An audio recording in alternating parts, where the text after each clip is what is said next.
Hello കൂട്ടുകാരെ, ഇന്നും ഒരു ട്യൂണിൻ്റെ റെസിപ്പി ആയിട്ടാണ് കേട്ടാ വന്നിരിക്കുന്നത്. നിങ്ങളുടെ സപ്പോർട്ട് ഉണ്ടെങ്കിൽ മാത്രമേ നമുക്ക് ചാനലുമായി മുന്നോട്ട് പോകാൻ കഴിയുകയുള്ളൂ. അപ്പോൾ എല്ലാവരും ഒന്ന് സപ്പോർട്ട് ചെയ്തേക്കണേ നമ്മുടെ വീഡിയോസൊക്കെ കണ്ടിട്ട്. അപ്പോൾ ഇന്ന് നമുക്ക് മീൻ കിട്ടിയിട്ടില്ല. ഒരു ദിവസവും നമുക്ക് മീനില്ലാതില്ല. എല്ലാ ദിവസവും നമ്മൾ മീൻ വാങ്ങുന്നവരാണ്. മീനില്ലാതെ നമ്മളാരും അങ്ങനെ ചോറ് ഇവിടെ കഴിക്കാറില്ല. എല്ലാവർക്കും ഒരു മീൻ കറിയെങ്കിലും വേണം ചോറ് കഴിക്കണം. പച്ചക്കറി ഇല്ലെങ്കിൽ എല്ലാവരും കഴിക്കും, പക്ഷേ മീനില്ലാതെ ആരും ചോറ് കഴിക്കാറില്ല. അതുകൊണ്ട് തന്നെ എന്നും നമ്മൾ മീൻ വാങ്ങും. പക്ഷേ ഇന്ന് നമ്മുടെ മീൻ വാങ്ങുന്ന ആൾ മീനും കൊണ്ട് വന്നില്ല. അതുകൊണ്ട് നമുക്ക് മീൻ കിട്ടിയിട്ടില്ല. ഇന്ന് വൈകുന്നേരത്തെ വാങ്ങാമെന്ന് കരുതി. അപ്പോൾ ഉച്ചയ്ക്ക് എന്തെങ്കിലുമൊക്കെ വേണമല്ലോ കഴിക്കാൻ. അപ്പോൾ ഇന്ന് ഇത്തിരി തീയൽ വെക്കാമെന്ന് കരുതി. മത്തങ്ങ തീയലാണ് നമ്മൾ തയ്യാറാക്കുന്നത്. മത്തങ്ങ കഴുകി വൃത്തിയാക്കി അരിഞ്ഞ് വേവിച്ചെടുത്തിട്ടുണ്ട്. അതിലേക്ക് നമുക്ക് തീയലിന് വേണ്ട അരപ്പ് റെഡിയാക്കണം. അരപ്പിന് നമ്മൾ തേങ്ങയും ചെറിയ ഉള്ളിയും ഒരല്ലി വെളുത്തുള്ളിയും പിന്നെ കറിവേപ്പിലയും മഞ്ഞൾപ്പൊടിയും കുരുമുളകും ഇട്ട് നന്നായി ഡ്രൈ റോസ്റ്റ് ചെയ്തെടുത്തിട്ടുണ്ട്. എണ്ണയൊന്നും ഒഴിച്ചിട്ടില്ല.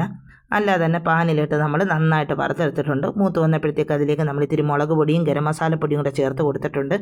മല്ലിപ്പൊടി ചേർത്തിട്ടില്ല. മല്ലിപ്പൊടി ചേർക്കാൻ ഇഷ്ടമുള്ളവരാണെങ്കിൽ ചേർക്കുക. ഇവിടെ തീയലിന് അങ്ങനെ നമ്മൾ മല്ലിപ്പൊടി ചേർക്കാറില്ല. അതുകൊണ്ടാണ് ഞാൻ ചേർക്കാഞ്ഞത്. നന്നായി തണുത്ത് വന്നപ്പോഴത്തേക്കും നമുക്കത് മിക്സിയിലിട്ട് അരച്ചെടുക്കാം. അപ്പോഴത്തേക്കും നമ്മൾ നേരത്തെ വെച്ചാൽ നമ്മുടെ മത്തങ്ങയും സവാളയും ഒക്കെ നന്നായി വെന്ത് കിട്ടിയിട്ടുണ്ട്. പകുതി വെന്തപ്പോൾ ഞാൻ തക്കാളിയും ചേർത്തിരുന്നു. തക്കാളിയൊക്കെ വെന്ത് വന്നപ്പോഴത്തേക്ക് അതിലേക്ക് അരപ്പൂടെ ചേർത്ത് കൊടുത്തിട്ടുണ്ട്. മത്തങ്ങ വെന്തളിഞ്ഞ് പോയിട്ടില്ല. അതിലേക്ക് അരപ്പൂടെ ചേർത്ത് കൊടുത്ത് ഇനി ഒന്ന് തിളച്ച് വരട്ടെ. നന്നായി തിളച്ച് ഒന്ന് കുറുകി വരണം. എന്നിട്ട് വേണം നമുക്കിത്തിരി വറവൂടി ഇട്ട് കൊടുക്കാം. അപ്പോഴത്തേക്കും നമ്മുടെ മത്തങ്ങ തീയൽ ഇവിടെ റെഡിയാവും. നന്നായിട്ട് തിളച്ചിട്ടുണ്ട്. അതിലേക്ക് ഞാൻ ഇത്തിരി പിഴുപുളിയും കൂടെ ചേർത്ത് കൊടുക്കുന്നുണ്ട്. ഇത്തിരി പുളി വേണം തീയലിന്, എന്നാലേ ടേസ്റ്റ് ഉണ്ടാകത്തുള്ളൂ. അതുകൊണ്ട് കുറച്ച് പുളിവെള്ളം കൂടെ ഒഴിച്ച് കൊടുത്തിട്ടുണ്ട്. ഇനി ഒന്നുകൂടെ ഒന്ന് കുറുകി വരുമ്പോഴത്തേക്കും നമുക്കിതിലേക്ക് വറവിട്ട് കൊടുക്കാം. വെളിച്ചെണ്ണയിൽ കടുക് പൊട്ടിച്ച് ചെറിയ ഉള്ളിയും വറ്റൽമുളകും കറിവേപ്പിലയൊക്കെ മൂപ്പിച്ച് അതിലേക്ക് ചേർത്ത് കൊടുത്തിട്ടുണ്ട്. ഇനി നമുക്ക് അടച്ച് വയ്ക്കാം. കഴിക്കാൻ നേരത്തിന് തുറന്ന് നോക്കിയാൽ മതി. നമ്മുടെ എണ്ണയൊക്കെ തെളിഞ്ഞ് നമ്മുടെ മത്തങ്ങ തീയൽ ഇവിടെ റെഡി ആയിട്ടുണ്ട്. സൂപ്പർ ടേസ്റ്റാണ് കേട്ടോ നമ്മുടെ ഈ മത്തങ്ങ തീയൽ. ചെയ്യാത്തവരുണ്ടെങ്കിൽ ഒന്ന് ട്രൈ ചെയ്ത് നോക്കണേ. ഇനി ഒരു പച്ചക്കറി താളിച്ചെടുക്കാൻ പോവുകയാണ്. ഇതിൻ്റെ പേരെന്താണെന്ന് എനിക്കറിയില്ല. ഒരിക്കൽ ടി വി കണ്ടപ്പോൾ ഞാനത് ഓർത്ത് വെച്ചിരുന്നതാണ്. പക്ഷേ വീഡിയോ എഡിറ്റ് ചെയ്യാൻ വന്നപ്പോൾ വീണ്ടും ഞാൻ അതിൻ്റെ പേര് മറന്നുപോയി. അതിൻ്റെ തൊലിയൊക്കെ കളഞ്ഞ് അരിഞ്ഞ് വെച്ചിട്ടുണ്ട്. ഒരു സവാളയും എടുത്തിട്ടുണ്ട്. നമ്മൾ ചതച്ച മുളകിട്ട് ആണ് എടുക്കുന്നത്, താളിക്കുന്നത്. വെളിച്ചെണ്ണയിലേക്ക് സവാള ഇട്ട് കൊടുത്തു. പിന്നെ അരിഞ്ഞ് വെച്ച നമ്മുടെ പച്ചക്കറിയും കൂടി ഇട്ട് കൊടുത്തു. ഇനി ആവശ്യത്തിന് ഉപ്പും ഇട്ട് കറിവേപ്പിലയിട്ട് നമുക്ക് അടച്ച് വെച്ച് വേവിച്ചെടുക്കാം. വെന്ത് വന്നപ്പോഴത്തേക്ക് അതിലേക്ക് ഇത്തിരി മഞ്ഞൾപ്പൊടിയും ചതച്ച മുളക് കൂടെ ചേർത്ത് കൊടുത്തു. ഇനി പൊടികളുടെയൊക്കെ പച്ചമണം മാറുന്നത് വരെ ഒന്ന് വഴറ്റിയെടുക്കാം. അപ്പോഴത്തേക്ക് നമ്മുടെ പച്ചക്കറി താളിച്ചത് ഇവിടെ റെഡി ആയിട്ടുണ്ട്. അപ്പം നമ്മുടെ പച്ചക്കറി താളിച്ചത് ഇവിടെ റെഡിയാണ്. ഇതിൻ്റെ പേരറിയാവുന്നവരുണ്ടെങ്കിൽ ഒന്ന് കമൻറ്റ് ചെയ്തേക്കണേ. എനിക്ക് പേരറിയാത്തത് കൊണ്ടാണ് പറഞ്ഞത് കേട്ടോ. അപ്പം നമുക്കൊന്ന് കമൻറ്റ് ചെയ്താൽ അറിയാമല്ലോ നമുക്കും കൂടെ അതിൻ്റെ പേര്. ഇനി നമ്മളൊരു വെണ്ടയ്ക്ക മസാലയാണ് തയ്യാറാക്കുന്നത്. വെളിച്ചെണ്ണയിലേക്ക് അരിഞ്ഞു വെച്ച വെണ്ടയ്ക്ക ഇട്ട് കൊടുത്തിട്ടുണ്ട്. അതിലേക്ക് ഒരു സവാള അരിഞ്ഞത് ഇട്ട് കൊടുക്കുന്നുണ്ട്. ആവശ്യത്തിന് ഉപ്പും ഇട്ട് ഇനി നമുക്ക് അടച്ച് വെച്ച് വേവിച്ചെടുക്കാം. നമ്മുടെ വെണ്ടയ്ക്കയൊക്കെ ഒന്ന് വെന്ത് വരട്ടെ. നമ്മൾ എണ്ണയിലൊന്ന് വഴറ്റിയെടുക്കുകയാണ്. വെള്ളമൊന്നും ചേർത്തിട്ടില്ല. വെണ്ടയ്ക്ക ഒന്ന് വെന്ത് വന്നപ്പോഴത്തേക്ക് അതിലേക്ക് മുളക് പൊടിയും മഞ്ഞൾപ്പൊടിയും ചേർത്ത് കൊടുത്തു. ആവശ്യത്തിന് കറിവേപ്പില ഇട്ട് കൊടുത്തു. ഒന്നുകൂടെ ഒന്ന് അടച്ച് വയ്ക്കാം. പൊടികളുടെയൊക്കെ പച്ചമണം മാറുന്നത് വരെ നമുക്ക് എണ്ണയിലൊന്ന് മൂപ്പിച്ചെടുക്കാം. വെണ്ടയ്ക്കയൊക്കെ വെന്ത് ചുരുങ്ങി വന്നിട്ടുണ്ട്. പൊടികളുടെയൊക്കെ പച്ചമണം മാറിയിട്ടുണ്ട്. വെണ്ടയ്ക്ക മസാലയുടെ റെഡിയാണ്. ഈ സമയം വേണമെങ്കിൽ നമുക്കൊരു മുട്ടയും കൂടെ പൊട്ടിച്ചൊഴിച്ചാൽ സൂപ്പർ ടേസ്റ്റിയായ വെണ്ടയ്ക്ക മസാല കിട്ടും കേട്ടോ. നല്ല ടേസ്റ്റാണ്.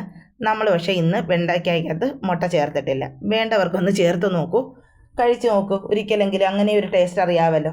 അപ്പം എൻ്റെ വെണ്ടയ്ക്ക മസാല ഇവിടെ റെഡിയാണ്. പിന്നെ നല്ല ചക്ക കുഴച്ചെടുത്തിട്ടുണ്ട്. മീനില്ലാത്തത് കൊണ്ട് ചക്ക വേണ്ട എന്ന് തീരുമാനിച്ചതാണ്. അപ്പോഴാണ് പറഞ്ഞത് വൈകുന്നേരത്തെ മീൻ വാങ്ങിക്കൊണ്ട് തരാൻ, നീ ചക്ക വേവിച്ചോളാം. എന്നാൽ പിന്നെ ചക്ക വേവിക്കാമെന്ന് കരുതി. രാവിലെ അങ്ങ് വേവിച്ച് വെച്ചിരുന്നാൽ പിന്നെ വൈകിട്ട് ചക്കയും ഇവിടെ വേവിക്കേണ്ടല്ലോ. മീൻ കൊണ്ടുവരുമ്പോൾ മീൻ കറി മാത്രം വെച്ചാൽ മതിയല്ലോ. എന്നാൽ ചക്കയും കൂടെ കുഴയ്ക്കാമെന്ന് കരുതി രാവിലെ തന്നെ ചക്ക അങ്ങ് വേവിച്ചു. ചക്ക വേവിക്കാനൊക്കെ എല്ലാവർക്കും അറിയാം. പ്രത്യേകിച്ച് ആർക്കും ഞാൻ പറഞ്ഞു തരേണ്ട കാര്യമില്ല. അപ്പോൾ ഞാൻ ഇന്ന് ഇത്തിരി വെളിച്ചെണ്ണയും കൂടി ഒഴിച്ചാണ് ചക്ക കുഴച്ചെടുത്തിരിക്കുന്നത്. അപ്പം ചക്ക കുഴച്ചത് ഇവിടെ റെഡിയാണ്. പിന്നെ ഒരു ഓംലെറ്റ് തയ്യാറാക്കിയിട്ടുണ്ട്. ഞാൻ പറഞ്ഞല്ലോ ഇന്ന് നമുക്ക് മീനില്ല എന്ന്. മീനില്ലാതെ ഇവിടെ ആർക്കും ചോറിറങ്ങില്ല. എന്നാൽ പിന്നെ ഒരു മുട്ട ഓംലെറ്റ് ചെയ്ത് കൊടുത്ത് ഇന്ന് ഉച്ചയ്ക്ക് എങ്ങനെയെങ്കിലും അഡ്ജസ്റ്റ് ചെയ്യാമെന്ന് കരുതി 2-3 മുട്ട എടുത്ത് ഓംലെറ്റ് കൂടെ റെഡിയാക്കി വെച്ചിട്ടുണ്ട്. അപ്പോൾ ഉച്ചയൂണിൻ്റെ വിഭവങ്ങളെല്ലാം റെഡിയാണ് കേട്ടോ.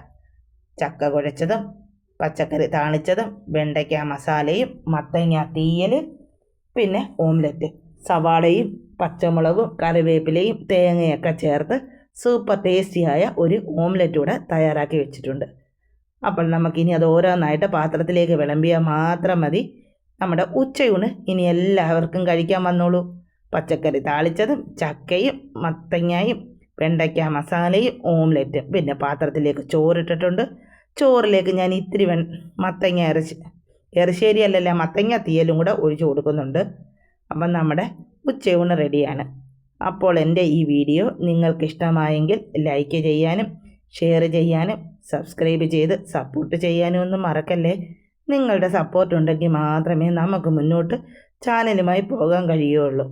അപ്പോൾ ഇത്തരത്തിലുള്ള മറ്റൊരു വീഡിയോയുമായി വേറൊരു ദിവസം നമുക്ക് വീണ്ടും കാണാം കേട്ടോ. അപ്പോൾ ഇന്നത്തേക്ക് ബൈ പറഞ്ഞാലോ. അപ്പോൾ ടാറ്റാ.